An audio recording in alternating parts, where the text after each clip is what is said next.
Alpine Pat here, Wednesday, December 30th. I know a lot of different people in the valley, and I hear a lot of different reasons why they keep coming back to Alpine Valley.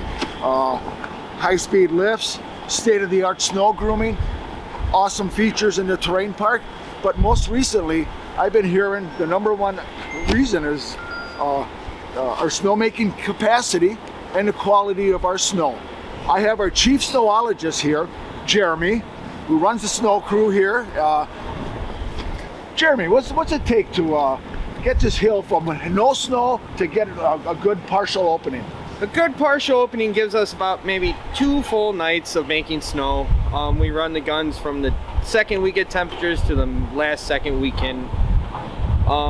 Basically just an air and water mixture, blows right out of our snow gun right here through a nucleator, mixes, and then makes this fresh stuff you got right here. And this is the fresh stuff. This is Mother Nature stuff. Better stuff is on the hill. Jeremy, the mechanics, how does it, your water pressure, is there like a mister? How does this work? Yeah, right in the middle of the gun, which we call a nucleator, it mixes the air and water, air from the top and then water from the bottom, and then it sprays it a fine mist. And then the outer ring adds more water to it so the molecules can join together and then make the snow particle.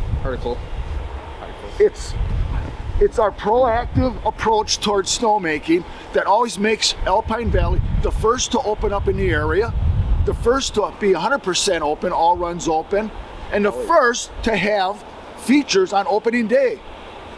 I think a trip to Alpine Valley is due to see what I'm talking about here. You will not be disappointed.